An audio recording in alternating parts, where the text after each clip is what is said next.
Hey, everybody. Good morning or good afternoon, wherever you are. Welcome back to my channel.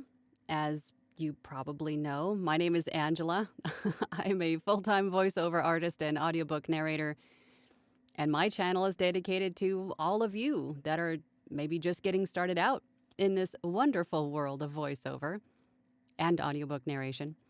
And through my channel, I share with you some techniques that I use every day in my own voiceover business, and I answer your questions. And I try to do a live at least once a month. This might even become a more regular thing. It seems to be helpful, so I will try to continue to do these as often as possible. But really, what I wanted to really ask and kind of get a pulse on is how is everybody's new year going? Do you guys have goals? Have you set any goals for 2022? No matter how small it is, I mean, it even helps to break down larger goals into smaller chunks. There's nothing wrong with having both short term and long term goals. As long as you have goals set and they are attainable, and it really helps if you write them down too. Writing them down and keeping them in front of you is definitely going to help you achieve them. And I know that I know that I do. I'm really still trying to get myself straightened out from the end of 2021. But my goals for this year are to reach some new direct clients. So I'll be working on that. I haven't quite figured out exactly how to approach that just yet. I haven't quite decided on if I want to do email marketing or focus on social media, maybe do more on social media, maybe do more on TikTok, which I think would be huge in itself. Not everybody agrees with me, and that's fine. Uh, After all, it is your business, and do what you see fit, right? Somebody had actually asked me that yesterday. They said, if you had one piece of advice for someone who is new, what would that be? And for me, that was to take everything that you hear, right, good and bad, about every aspect of whatever it is that you're researching and make your own decisions because ultimately it is your business. It's how you're going to run your business. So you need to make your own decisions. Take it all in, be a sponge, soak it all up. But ultimately, it's your call. Do what you feel is right for your business and your situation, right?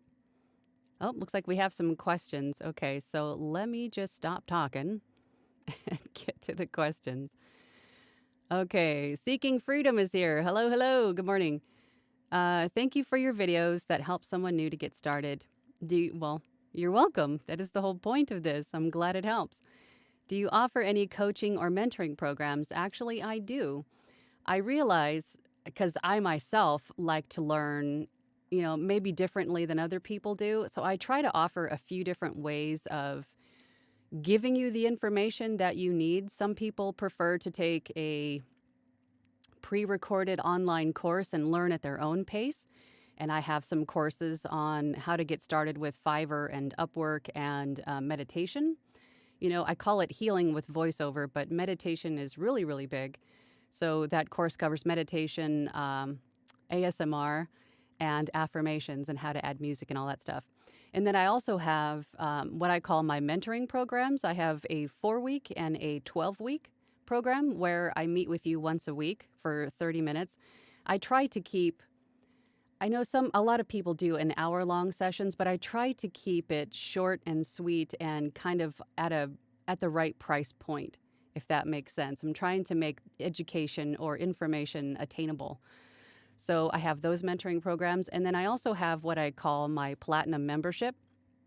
Everybody on my website gets a free membership, but I have a platinum membership where you pay a monthly fee. Right now it's $20 a month, and with that you get custom-made practice scripts for your demos and just practicing. And I also have a group where we meet once a week and just to kind of catch up and share goals and achievements and ask questions. I go through tutorials and things of that nature. We have a lot of fun.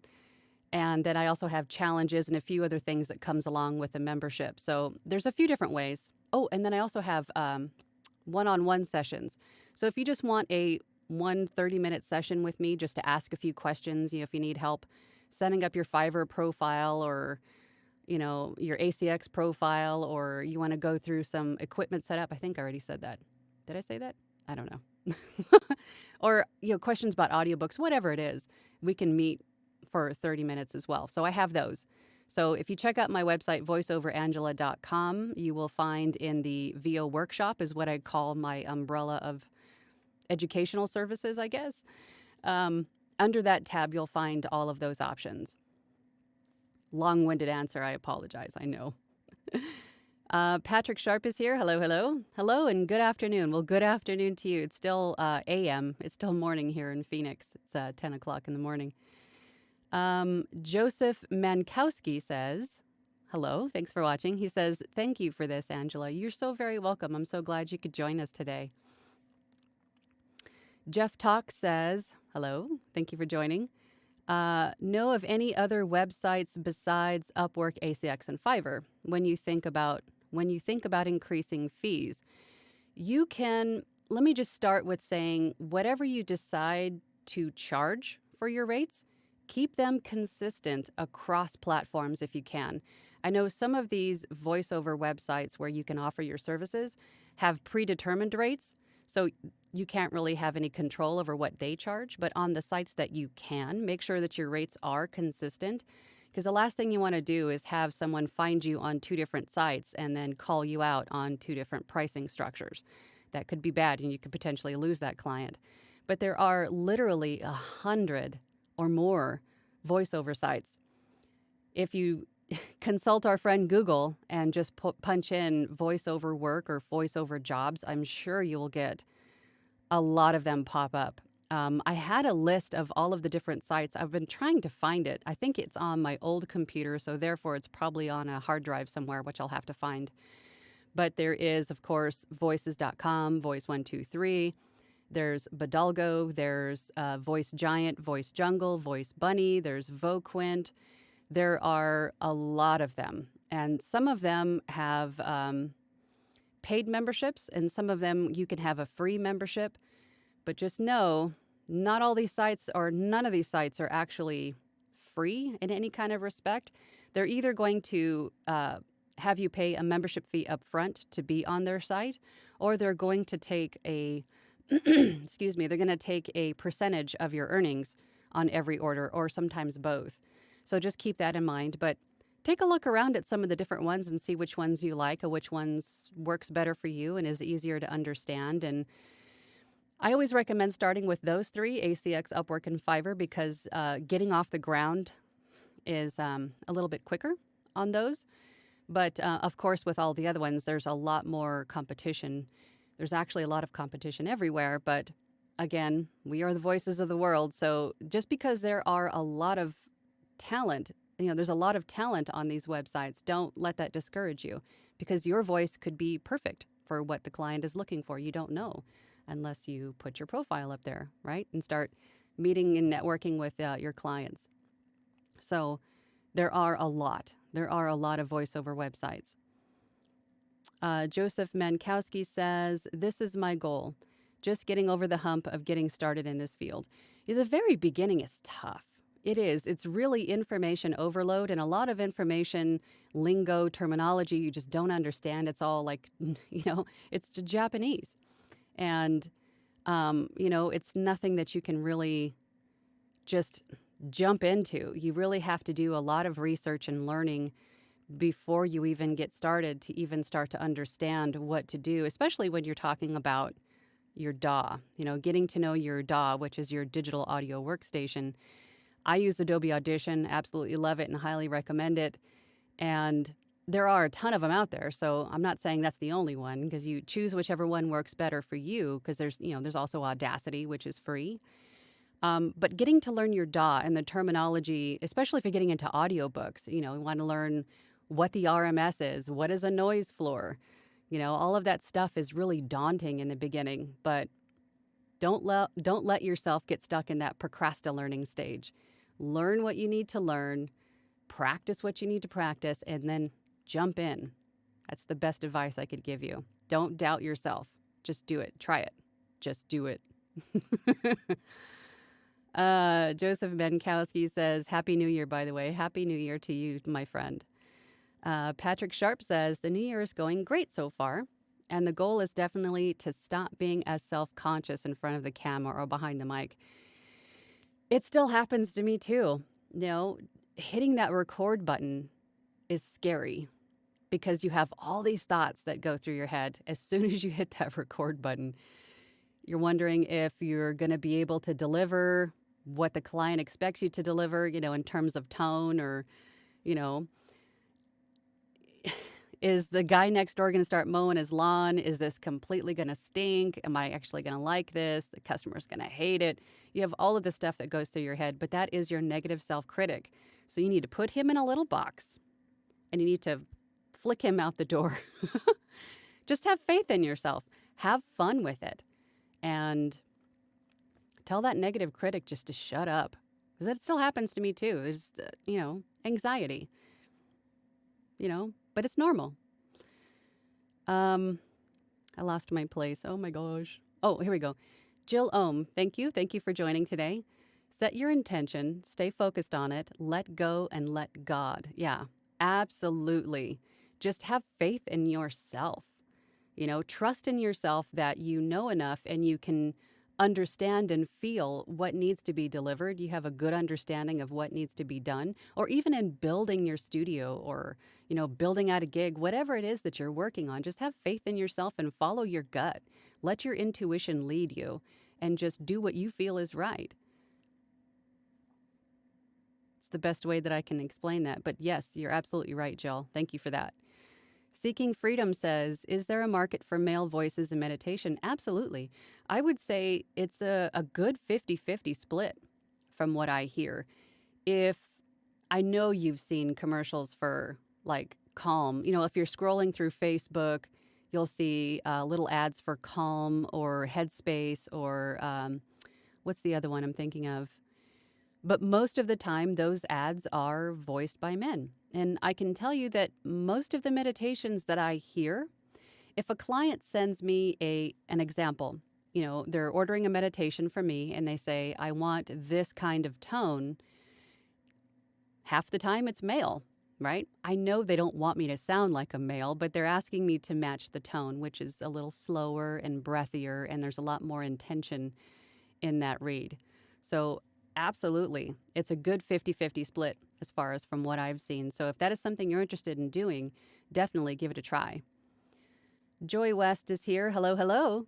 Hello, Angela. Thank you for having this Q&A session. Well, thank you for joining. I appreciate that. I'm so glad to be here and to be able to help in any way that I can. My fibromyalgia journey says, or Denise Bowens, hello, good morning, well, good afternoon, wherever you are. Hi, Angela. I have a portfolio question. Is it okay to add a completed project that I did with other VOs? Received a YouTube video from the CD. Thank you. Is it okay to add a completed project that I did with other VOs? Yes. I'm guessing you might be referring to Fiverr's portfolio. Is that what you're referring to? It doesn't matter where you did the work as long as you did the work and you have the permission from the rights holder or whoever owns that material now to use that as a demo piece. There's been a few clients that have said, no, please don't use this for your portfolio. But I incorporate that verbiage into all of my order delivery verbiage. Like I'll say, thank you for your order, and I would like to use a piece of this delivery for portfolio purposes, unless you tell me otherwise. And 9 times out of 10, the client will tell me, hey, thanks, this is great, I love it, stuff like that. And then they'll say, please do not use this, or yes, go ahead and use this. And then I also ask in that same verbiage for the delivery, I'll ask them if it's a video that I'm voicing, I'd like to see the finished product. And if I can also use that for portfolio purposes. Excuse me. And most of the time, that's just free advertising for the client, right? So most of the time they say, yeah, go ahead and use it.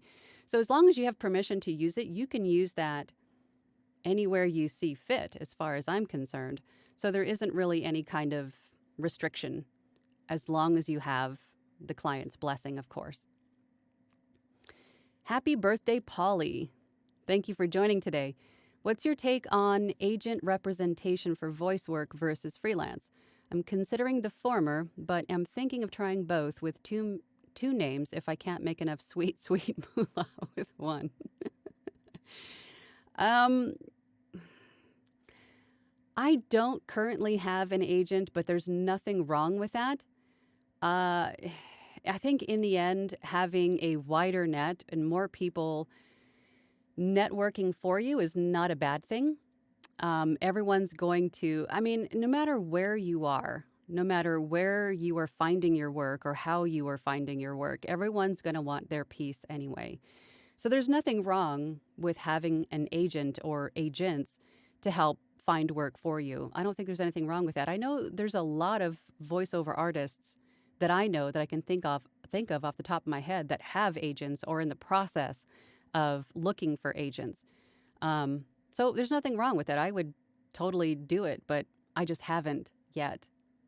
I don't know why I haven't. That's actually a good question. Maybe it'll be a new goal for 2022 is to get some representation. Put a thought in my head. Okay. Kirk is here. Hi, Kirk. Don't think you mentioned this earlier regarding mentoring. There is a mentor aspect of the Facebook group. Oh, that's right. Good morning, afternoon, by the way. Yes, I have a Facebook group, the VO Workshop, and I have a peer-to-peer mentoring program there. And our group is growing very quickly, and I'm very proud of everyone there. We've got about, I added a handful more this morning. There's about 300, a little over 300 of us now. And so I have a peer-to-peer mentorship program where if you want to mentor others, if you have some knowledge and experience and you want to share that, then you would sign up as a mentor. And if you want to be a mentee, then you would just reach out to one of those mentors and you can work together via chat, via Skype, Zoom, whatever it is that you want to do. Or if you just want to be available to answer questions for people just getting their foot in the door, so to speak, into this new industry that we all love. So you're right, Kirk. Thank you for reminding me. Our Facebook group does also have a peer-to-peer mentorship program as well. Chetan Rathod says, just do it. And I'm sorry if I butchered your name. I'm horrible with names, so please accept my sincere apologies. But you're right. Just do it, right? Patrick Sharp says, my negative self-critic is a very loud guy. I know. Sometimes you really have to just punch them in the face. You really do. I find getting up and taking a walk and getting your head straight and focusing on something else, like something that makes you happy. Go to your happy place and just get in the right mindset and then come right back into your studio or your workspace and then try it again. I find that taking a quick little break and a walk usually helps get rid of that negative self-critic. But that guy is a jerk. For sure. Happy birthday, Polly says, any advice on sourcing content for a character voice reel when you don't have any quality work to showcase? That's a good question. I actually ran into this problem myself when I was first beginning. And I think what I did was I went through YouTube and I was trying to find different cartoons or animated characters that I thought I could give a new voice to. And then I made up my own dialogue. Because again, I'm one of those people that really likes to err on the side of caution. I don't want anyone to come after me with any kind of copyright issues or offend anyone or anything like that. So I made up my own dialogue for the most case. I think, oh my gosh, it just popped into my head. I think I found a few practice scripts. I think it was Edge Studio and someplace else that had character scripts. I used those as kind of a baseline, but I added my own verbiage. I created my own scripts, long story short, based on kind of how they were worded on the scripts that I did find for characters, and then just kind of made my own character voices So I wasn't trying to sound like anyone in particular. I was just trying to really just show a range of what I could do. So I hope that helps, but get creative with it.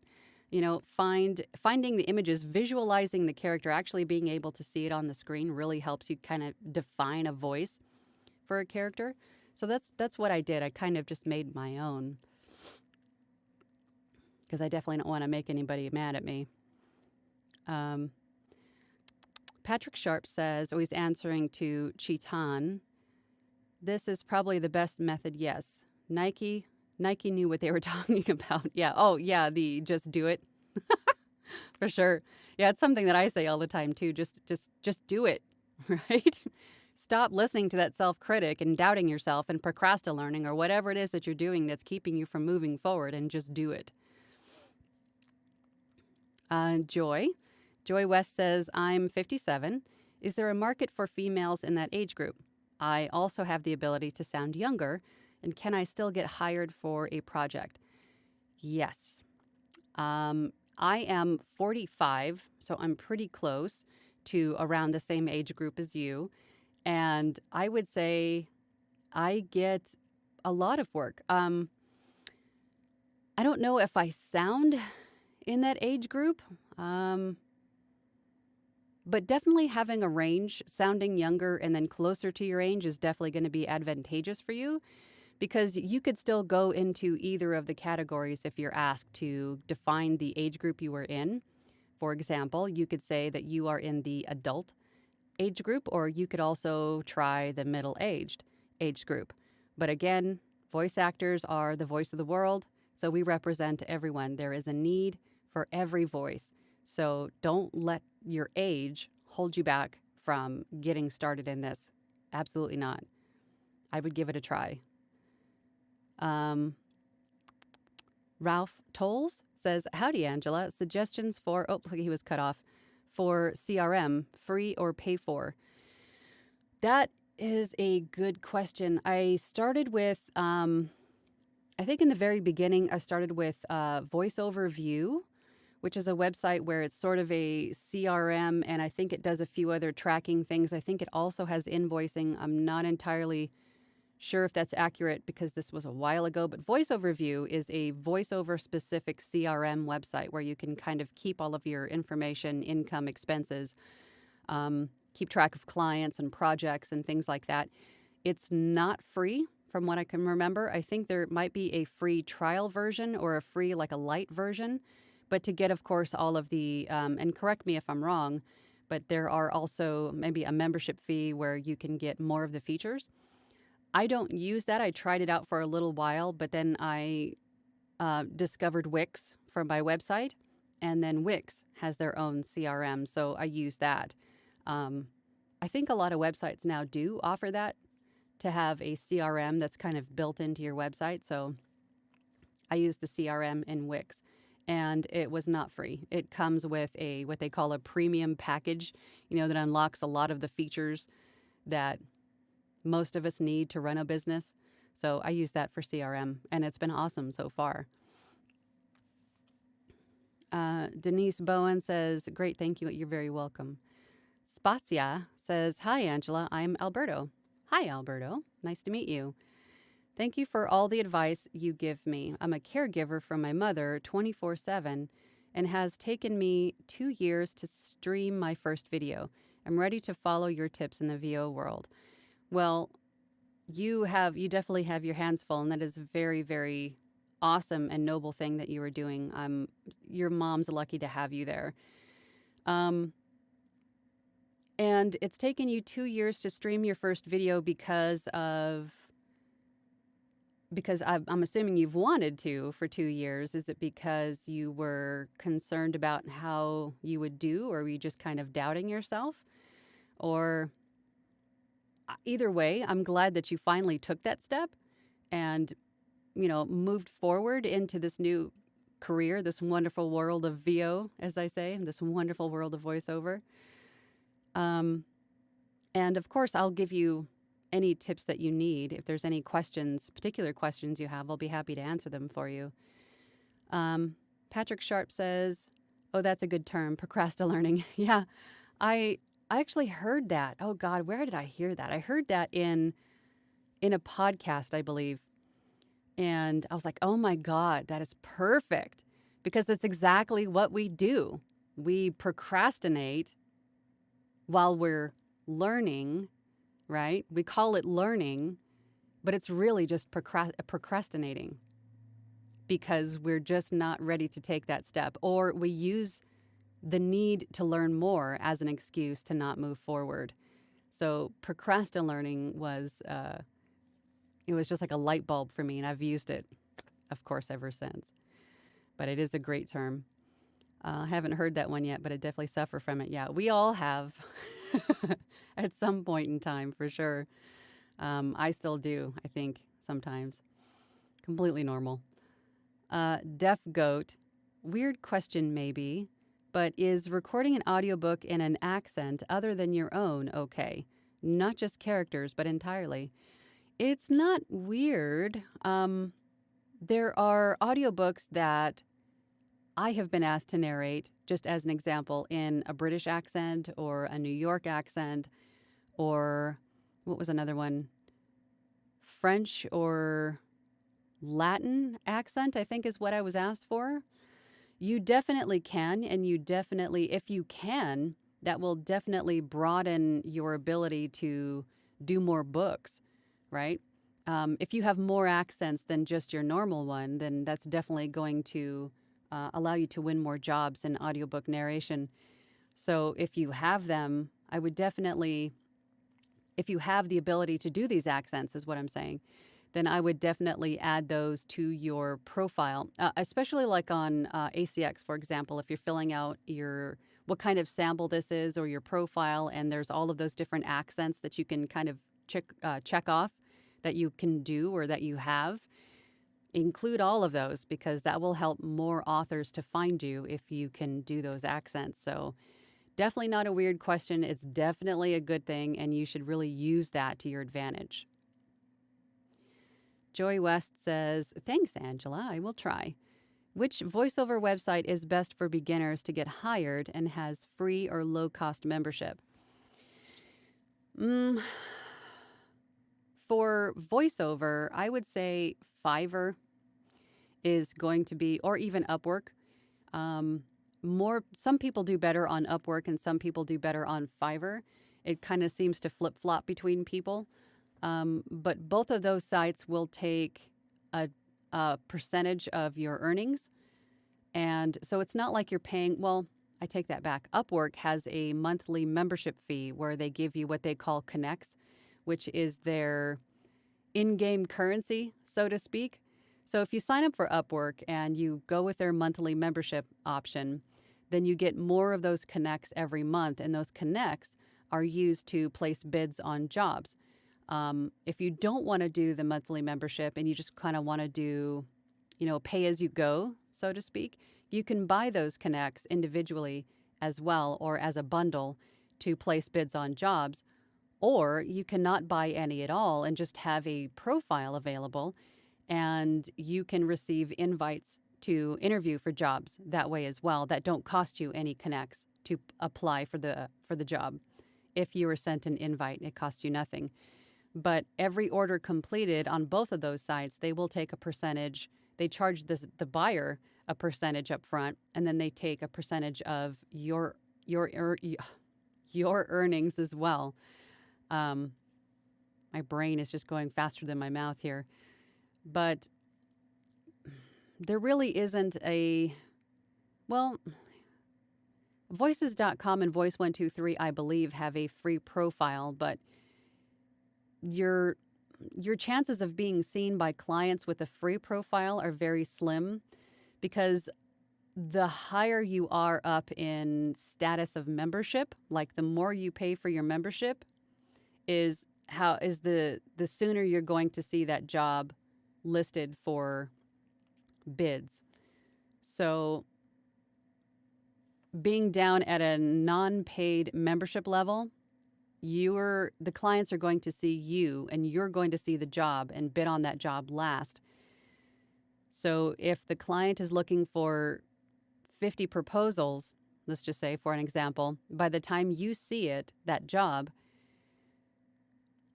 as a free membership level, there might be 70 proposals already submitted, or the job could be not even available anymore. So one way or the other, it's advantageous for you to have a paid membership to be seen sooner and to be able to react quicker to jobs that are posted. And that really applies to all of those membership or those sites with memberships. So, everyone's got to have their piece. Basically, it's the price of doing business, basically. But if you think about it, they do all the advertising to get people to their site to then in turn find you. So it's either you do the advertising yourself or you allow the site that you're on to do it for you. Either way, they're going to take their piece. Where am I at? Okay. Deaf Goat says, thank you so much. You are so very welcome. If anybody else has any other questions, I don't see any more questions. I know there's a little bit of a delay, but just want to make sure that I caught them all here.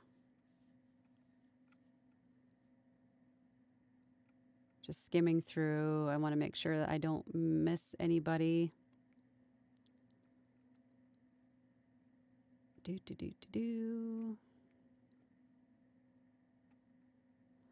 And definitely, if you have, in regards to the audiobook accent question, if you know other languages, there are, let me see, on ACX, there are, I think, French, German, and there's one other one that I'm not, Spanish, of course, English, Spanish, French, and German, I believe. There might be more. Correct me if I'm wrong. But if you know more than one language, that's definitely going to be advantageous for you too, and definitely list that as one of your skills and deliverables for audiobook narration or voiceovers in general. Same thing if you have a Fiverr profile and you have, we all start out with multiple gigs to offer. You could have one English spoken voiceover gig, and then you could have a Spanish voiceover gig as well, which gives you the ability to be seen by more people. And there have been times when clients have reached out to me and they needed a phone voicemail message in both English and Spanish. And I understand Spanish better than I speak it, but if it's a short script, then I can also speak it. But I took 3 years of Spanish in school and lived in Spain for a year, so I know that's a little bit of a different dialect, but if you know it, definitely list it. It's not going to hurt you. It's going to do nothing but good for you.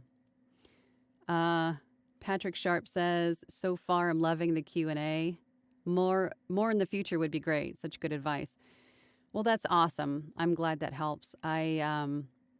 I know I said that I was going to do one of these a month, but I think I will do these more often. These are fun. I find them fun, and I'm so glad to help. And this way you guys can ask me directly.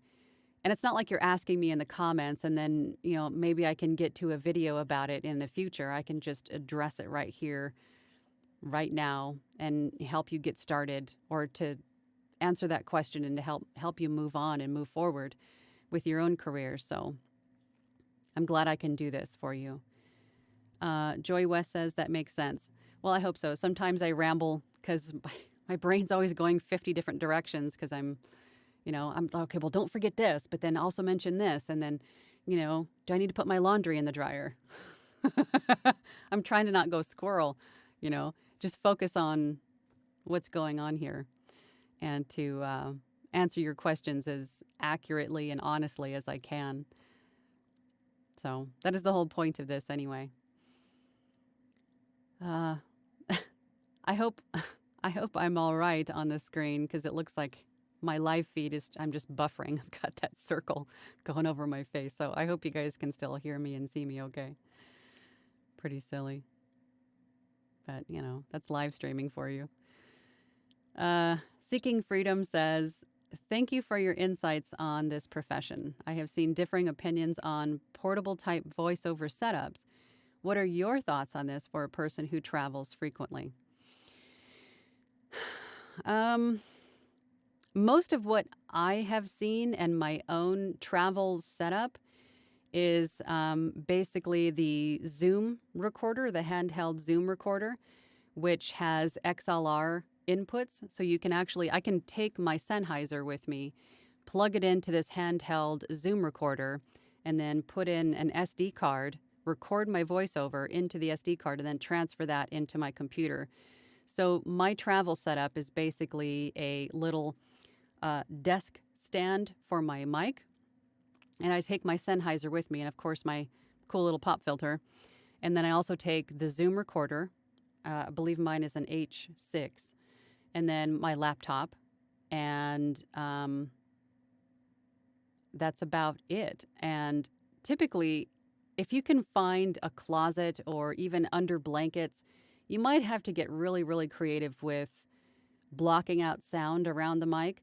But the less that you have to take with you while you travel is going to be advantageous for you. I think that's my word of the day, advantageous, because that's less that can get bumped, damaged.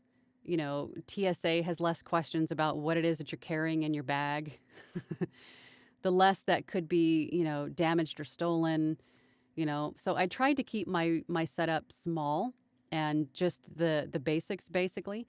But that's typically all mine is just my laptop. Oh, and by the way, the H6 recorder, the Zoom H6 recorder, also serves as the interface for your microphone. So it's kind of like a portable studio, which is really cool. And it also has little microphones that come with it. So if you don't have a separate mic to bring with you, I don't know how good they sound. I haven't tested the little mics that come with it. But in a pinch, then, that could be an alternative. I know that some people take almost their whole setup. And when I say whole setup, I guess it's basically the same, but they take their mic, they take an interface. My interface is on the larger side, but they make smaller interfaces that you could probably take with you and be portable fairly easily, bus powered most of the time. So they're powered by your computer. So you take your microphone, your little portable interface, and your computer, and then hope to God that you have a great place that you can kind of make a little sound booth out of in your hotel room.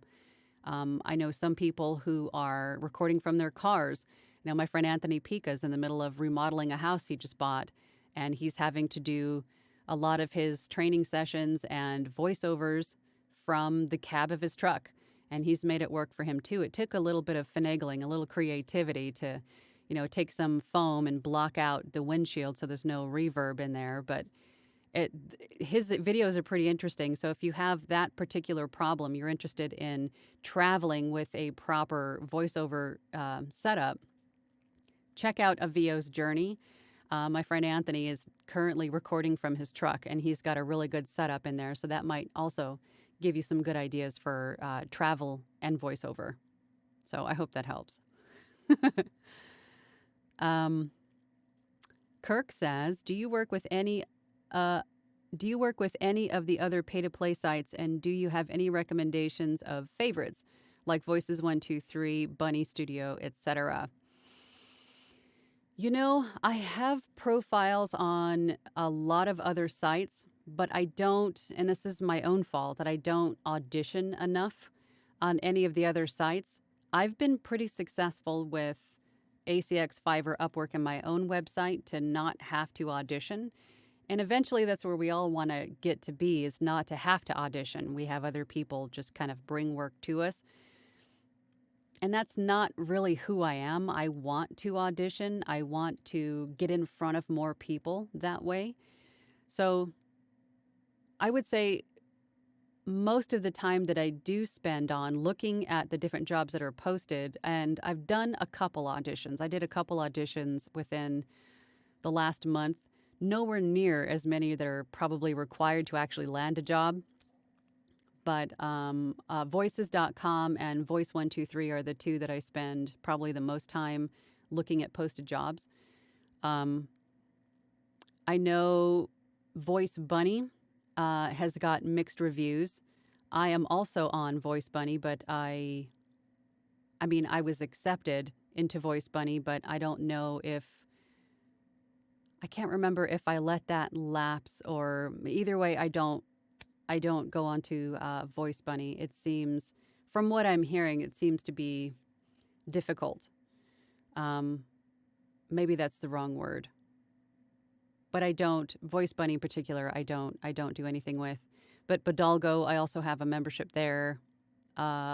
Voice Giant, Voquent. There are quite a few, but most of my time is spent on voices.com and Voice 123, but I don't audition nearly as much as I probably should.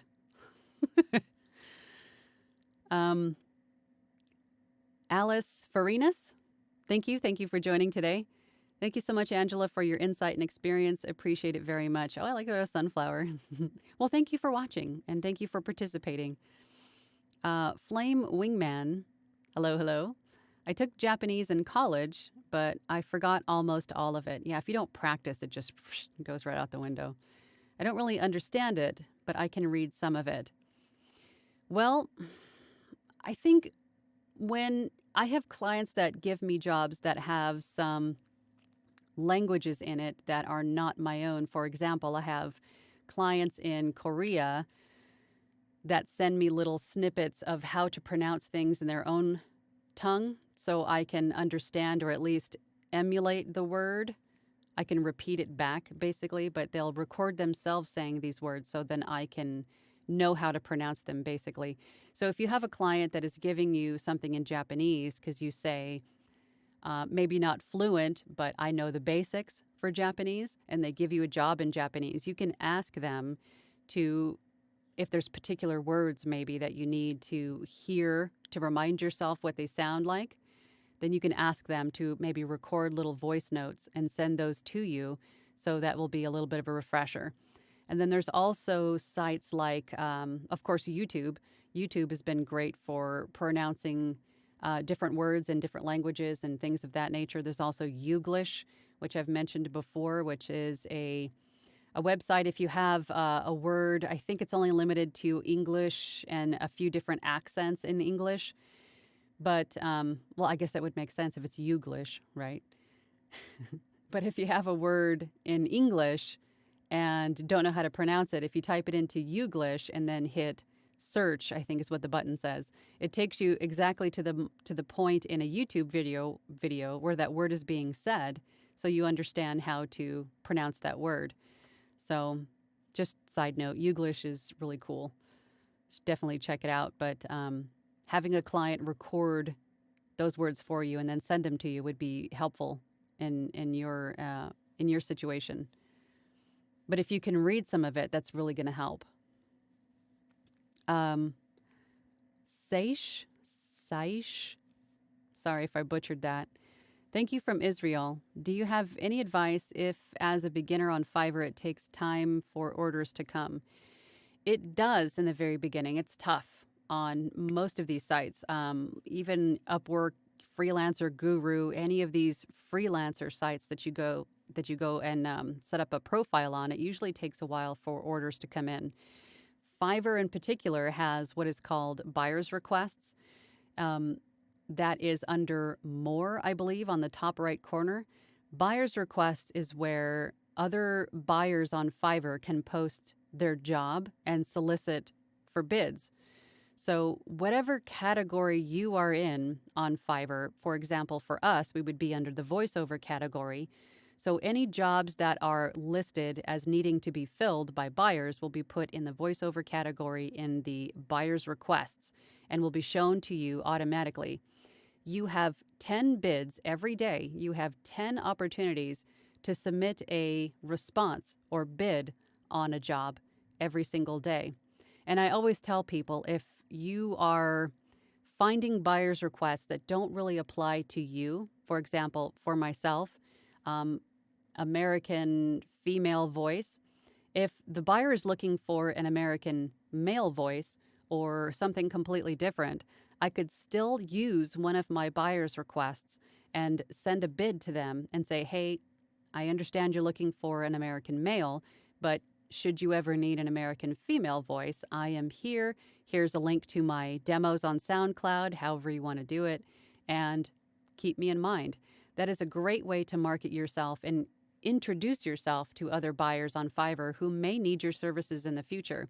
And this approach has paid off for many a Fiverr seller, especially in the voiceover category, because most often if someone's looking for a voiceover or maybe different types of voiceover multiple times, they're more than likely someone who's doing video production, e-learning production, something where they need voiceovers often. So there's a good chance that they could need what you can provide at some point in the future. So the buyer's requests are definitely going to be a great place for you to go and submit some bids to start marketing yourself through Fiverr. Because keep in mind, you cannot solicit other buyers or sellers on Fiverr through their inbox. You may be flagged as spam and get blocked and banned from Fiverr, so you definitely don't want to do it that way. Do not reach out to people through their inbox and ask them for favors, for help, for work. That could be bad for you on Fiverr. The only way to market yourself or introduce yourself is through buyer's requests on Fiverr. I hope that helps. Oh boy, I'll scroll up a little bit here. Joy West says, do you have videos on how I can turn my closet into a sound booth? I don't think I have any videos on that, but that's pretty much what I did here in my room. This is a 5x6 storage closet. So I basically just hung moving blankets and studio, like acoustic foam, all over every surface in here, because being so small, there's a high probability of reverb. When you're speaking, your voice bounces off all of these walls, including the ceiling and your desk surface, and then into your mic, which causes an echo. So for you, having a closet to start with is, a lot of times there's clothes already in the closet, which is also a good sound dampening material to have lots of clothes in your closet. But just as you're in there, if that's what you're choosing to use as a studio, take a look around in there and look for any flat surfaces, bare walls, or even don't ever forget your desk surface. If you have any shiny, hard, reflective surfaces in your recording space, make sure that you have something on them. A towel, a blanket. My desk surface has one of those gigantic gaming mouses on it, just to help reduce some reflection from my desk surface. So a closet is a great place to start. Just look around for other walls, even the ceiling, that could cause reflection or echo in your recording space. So, not too difficult, I think, in terms of turning something into something. The other thing to keep in mind in such a small space is the sound of your computer fan. My experience, I've tried 3 different computers in here. They all made enough noise where my microphone picked it up, especially in a small space. So if there's a way that you can keep your computer outside of your closet while you record, that's also going to help you, especially in doing audiobooks, to help that noise floor to stay low. So that would be my advice for you. But I have a video on my studio walkthrough. I do a short little video just to show you guys what my recording space looks like outside of what you see now. I have that, but I didn't really go through, I think, what I did. Maybe I did. I don't remember. That was a while ago. That was about a year. Oh, yeah, maybe almost 2 years ago now, I think. I'll have to look. But that's a great place to start, is a closet. Jill Ohm says, could you repeat the software you use? I use Adobe Audition as my DAW, my digital audio workstation. There are a lot. There is GarageBand that comes with the Apple devices. There's Studio One. There is Audacity, which is free. I use Adobe Audition because, personal opinion, and from what I have heard from other voiceover artists, it seems to be a little bit more voiceover friendly. Most of the other DAWs, again, from my opinion, have been better suited for musicians. Multiple instruments, and all of the effects are more focused towards music production. Adobe Audition actually has a lot of presets that are already voiceover ready. And to me, the layout was a little cleaner. It was a little easier to understand. A lot of the tutorials on YouTube from the people that I watched as I was learning or procrastinating, as I was learning my DAW, they were also using Adobe Audition. So it took the translation between what they were trying to teach me to, me applying it on my end was seamless, instead of having to try to convert what they're saying, how to do something into, trying to figure out how to make Audacity do that was difficult. I started with Audacity, but maybe for a few months, and then I went to Adobe Audition, and I'm very glad I made the switch. It's a great DAW. Jake Alden, hello, hello. When I first posted my Fiverr profile, I got 5 jobs in the first 3 days. Wow. Then nothing for 2 weeks, even though I have all 5-star reviews. Is that typical to have? Yeah, it is very typical to have ups and downs. Fiverr, there is an ebb and flow to Fiverr. If you go onto Fiverr, like in an incognito window, and search voiceover, and then refresh the page, and then refresh it again, you'll find that a lot of the people in those spots on the page will switch places. Fiverr will move everybody around. They'll shuffle everybody around every so often, so everybody gets a fair shake. Some days I find myself on page 1, in the top 5 rows. Sometimes I find myself on page 6, at the bottom of the page. So there is definitely an ebb and flow, but so your algorithm for your gigs, based on your titles, your tags, your ratings, how well you treat your customers, what the behind the scenes survey that the customers get after you deliver an order, all of that makes a difference in how often you're pushed towards the front. But you're not always going to be on page 1, because the guy that's just started out that could be on page 8 needs his time in the sun, maybe on page 2 or page 1. So everybody's getting shuffled around quite a bit. So there's definitely an ebb and flow. There could be a good solid month where you're just raking it in, you're doing really, really great. And then the very next month you could be, making the bare minimum, or it could be complete crickets on your gigs. I've seen it both ways, but there's definitely a wave. You're up, you're down. So it's completely normal. All you can do is, when you're in the ebb, is to make sure that your titles and your tags are relevant and correct and will help you be seen more often. What I do is I look at who is on page 1 in the very first few rows of page 1, and see what their titles and tags are. And I try to update mine as I go. Make sure that your thumbnail is easy to read and it looks like has something to do with voiceover, or it's clean, eye-catching. So usually in the ebb, I'm updating my gigs and refreshing and making sure that when I'm in the flow again, that I'm going to capture all the attention that I can, if that makes sense. So it's not you. It's definitely a Fiverr ebb and flow. Colin Clark is here. Hello, hello. Good evening. I finally made it to the live stream. Yay. So glad you could make it. Hit that like button, folks. Thank you. Yes, and I really appreciate that. Every time I have one of these, or even when I do my premieres or the videos that I post, you guys are amazing and leave some great comments and like and subscribe and all that fun stuff. So thank you so much. Thank you, Colin, very much for that. Patrick Sharp, oh boy, hang on, let me scroll down here. I'm losing some here. The Zoom H6 or H8, their newest offering, capsule mics, specifically the Shotgun SSH6 and the Stereo XY mic are very good sounding and pick up a lot of high frequency detail, but less proximity effect.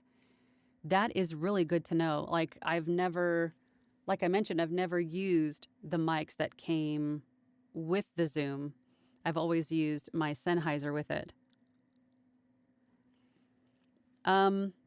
Does it come with the Shotgun mic, or do you have to buy that separately? because I know it comes with a couple of different mics. Mine did anyway. The H6, I think. Mine was either an H5 or an H6. I don't remember which. Definitely would like to know the answer to that. It'd be interesting. Jake Alden says, thanks at Patrick Sharp. Patrick Sharp says, Jake Alden, you're welcome. You guys are so helpful and awesome. I love how supportive and nurturing and welcoming the voiceover group is. We're all just friends, just trying to make it work. Joseph Mankowski says, back to the portable studio question. What do you think about things like portabooth? I'm thinking that you're referring to like the shield that goes around the back end of the mic. I've purchased one in the very beginning before I had even clue one about how to set up my room in here, and I bought one thinking it would reduce the reflection in my room, and it didn't. All it did was basically block any reflection into the mic from behind the mic and slightly to the sides. But when you're speaking, your voice is going to, especially if you're in a smaller room, it's going to bounce off the wall behind you, the ceiling in front of you, the ceiling or the walls to the sides. Same thing in a hotel room. That shield or the portabooth, even one that goes completely around your head, I've seen those too, or mostly around your head or mostly around the mic, that's going to block some of the reflection from just around the microphone. But if there's anything else going on directly behind you or above you or that has nothing to do with reverb, it's still going to get picked up by the microphone from my experience. So they can help, but I don't know to what extent. I mean, it could help, but I don't know if I sold mine, let me just say. I don't have a need for it, but in a travel situation, that would also be something else. If it was foldable and portable enough to take with you, then yeah, maybe. But I think I would be better suited with taking some pillows and a blanket and making myself a little pillow fort versus having to set that up, right? I think it might be the same effect. So I don't know if I would recommend one, but everybody's different. Everybody has different opinions on how things work. But personally, my opinion, I wouldn't buy one for that purpose. So I hope that helps.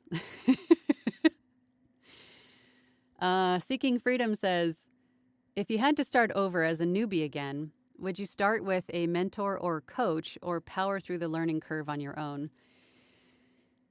I am a very independent, headstrong, and self-sufficient person. I probably would start the same way as I did if I had to start again. And I think because I want to know not unbiased. I think, just like I mentioned before, I wanted to know what everybody's opinions were and several different perspectives and takes on things, and then kind of put my own ideas into motion. And then once I had a plan or an idea of how I wanted to do things, I think that was about a year in after I got my feet wet and I started to learn and grow and take feedback into consideration and watch others and ask questions and, kind of grow on my own. I might have sought out a coach or a mentor a little bit earlier, but I think I would have done pretty much the same as what I did before, is to kind of gain my own understanding and how to do it. But I think that's just me. I think having a coach earlier in the process is going to help. But when you're ready, right? And that might be different for everybody. Some people might want to seek out a coach in the very beginning just to help them get started from day one with setup and filling out your profiles. Some people want to wait a year or 2 or 3 before, while they're plateauing or they're just not growing at all, then that's when they reach out to a coach. And that's pretty much what I did. I waited about a year, maybe just over a year, on doing this on my own. And then I reached out to Anthony Pica, and I coached with him for about a year when I was at that plateau stage, when I was ready to go to the next level. But I did pretty well on my own. But again, not everybody's like that. But I think I would do it the same way, but maybe reach out to Anthony or a coach a little sooner than a year, to answer your question. Jake Alden says, thank you, you're welcome. Joey West says, just hit the like button. Thank you. Just do it. Just hit the like button. Right. Thank you. Flame Wingman says, what's your favorite sound effect to make? For me, it's scaring people with the predators. Oh, I'm not really asked to make sound effects. I think I've been asked for a scary witch laugh, or kind of like a like a seductive kind of laugh. But I was screaming for help on a deserted island once too, but I wouldn't say that there is one particular, maybe for video games when you're doing the running, grunting sounds. I do those a lot too for video games, obviously, but there's not one particular sound to make that really stands out. Maybe the laugh. That's a good question. I've never thought of that before, but I guess the laugh. I guess like an evil, villainous kind of a laugh, I think would be one of my favorites. But when you're saying the predators, is it the Alien, the movie Predator? When he does that kind of that, I can't even do it, but almost like a snarl. Is that what you're talking about? That would be cool to hear if you could do that. Kirk says, Zooms come with the Stereo X mic. The shotgun and other mics are separate purchases. Okay, yeah, that's what I figured, but I just wanted to clarify that for everybody else listening and watching. Thank you for giving that information, Kirk. You're awesome.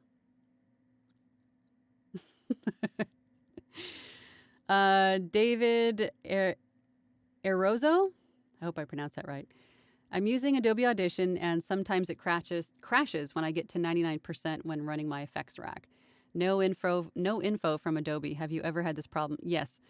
I have had times where Audition has crashed, or usually when Adobe Audition is very glitchy, I usually find that I have Creative Cloud. So anytime there's a new update, and sometimes when they auto update, but they don't remove the last version, it really screws up your system if you have the outdated version still downloaded along with the new version.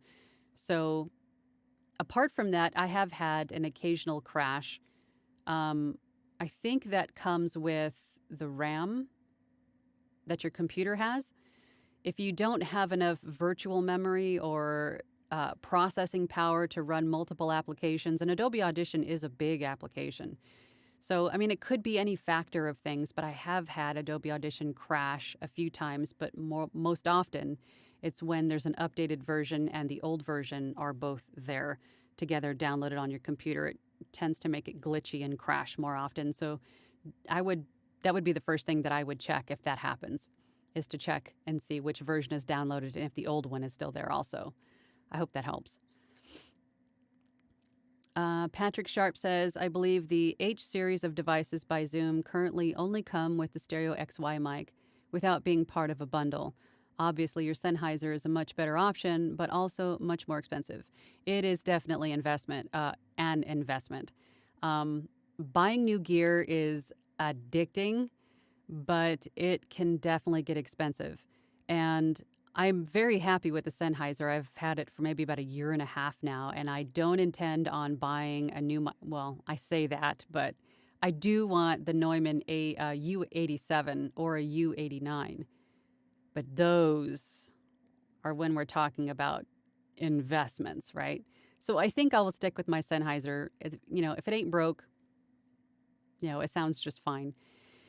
But again, one of the main reasons I chose this particular mic was because of, it's a shotgun. So being that my room has a fairly good amount of ambient noise in here, and my studio is about 15 feet away from a playground outside. And there are people that walk past the front of my house. I live in a townhome complex, so it's fairly close to everybody else in here, almost like an apartment complex. So any opportunity to reduce ambient noise or outside noise is going to be great for me in my recording. So that was one of the reasons I chose this mic in particular, because it would only pick up clearly what's in front of it. So that was one of the reasons why I chose it, and it was a fabulous investment. But there also the I always forget the name of it. It's the Cinco. Is it the M2 F2? I'll have to look, but it's on my website under VO Gear. But it's a replica, basically, of the Sennheiser that is supposed to sound exactly like it, but at a fraction of the cost. Like a fourth of the cost of a Sennheiser. So that's definitely something worth looking into if you're interested in the Sennheiser. And of course, it came out after I had purchased the Sennheiser, but that's the way it goes, right? Excuse me. And then Kirk says, okay, he's responding to David. Yep, happens more than I'd like. I've started making sure on longer projects that I restart the computer and also purge unnecessary files to clear up space. Yeah, I think that is also could be a major contributor to Adobe Audition crashing is your RAM or your memory, because it takes up a lot of space. And if it has to fight other applications for processing power, there's probably going to be some glitches. What's wrong with me today? Glitches and crashing happening. Flying Wingman says, yes, I meant the snow. Oh my God. I wish this was a Zoom meeting. I would love to hear that. I'm such a big fan of horror movies, and I love Alien. I love Predator. I love all that stuff. I would love to hear it. I'm such a nerd. David says, okay, he's responding to Kirk. Thanks for that info. I'll give it a try. Running as administrator sometimes helps. Yeah. Yep. David also says, okay, Angela, I will check that out. Thank you. Okay, good. Yeah, Adobe Audition. Everything seems to be very sensitive. So, like, whenever I have a new application downloaded, I have new equipment, which hasn't been in a while. But it's like, as soon as you have everything set up in your room, you're afraid to touch anything because it takes so long to get everything in just that sweet spot. Everything sounds good. Every dial and knob is where it's supposed to be. So I'm one of those people that takes pictures of all the equipment. Once everything is set up, every knob is where it's supposed to be. I take pictures of where everything is so I can reference it later in case somebody comes in here and is like, thinks they're a DJ and just starts turning knobs and screws it all up. Another thing you can do on that note is to take a magic marker and just to mark where your dial is sitting. So that way, if something's been changed, if something is amiss. But I'm always afraid to touch anything in here because I'm afraid that, one little change is just going to make everything else blow up. It probably won't, but it feels that way. Seeking Freedom says, this has been extremely helpful. You are awesome. Unfortunately, I have to leave the live stream and get back to my current job. Lunchtime over. Oh, well, thank you for spending your lunchtime with us. I did this myself when I was working full time. Anthony Pica would be on live on Fridays, and I would try to join his live during my lunch break as well. So, but thank you for joining with us. I hope you got to eat lunch in the process. The Cinco D2. Thank you, Ralph. Yes, the D2. I knew there was a 2 in there. Wasn't an M or an F, but it was a D. Thank you. Yeah, the Cinco D2 is the one that is supposedly, and if anybody has one, let me know what you think about it. But this supposedly sounding just like the Sennheiser, but at a fraction of the cost. Patrick says, Neumann microphones are indeed an investment, but well worth it. Yeah, I'm sure they are. I'm an audio engineer and so well aware of Neumann microphones. Yeah, I think my only, apart from the price and the investment that they are, my only fear is that they will pick up, and I know they have pads on them, but my fear is that it will pick up unwanted noise. I think that is my main fear. I would still have the Sennheiser, of course, but having a U87 or a U89, I think a U87, I don't know which I'd go with, probably the U87, but anyway, but having that, I think, I'm afraid that it's going to, after I spend all that money, it's still going to pick up unwanted noise. Anyway, now I'm rambling. But we've been on for a little over an hour, and I know the last time we went over about an hour and 20 minutes or so, YouTube cut off the very end of my live stream. So I'm going to have to wrap this up for today because I don't want anybody to get cut off here at the end, especially me, because it just looks silly. So, but I'm going to get going. But let's check the poll really quick before we go. And the poll was, do you have a dedicated home studio set up and running? And 76% of you said yes, and 24% of you said no. So I hope this discussion today, all of these questions and answers, I hope they helped you guys get your home studio up and running. And if you have any further questions for me, then you can catch me on my next live stream. I don't exactly know when that's going to be, but I'm going to try to do these more often. You can also leave comments on my video, and I will try to answer as quickly as possible. Or you can go to my website, VoiceOverAngela.com. I have a lot of information there for you as well. So I will see everybody next time. And until then, have a fabulous day and keep voicing over.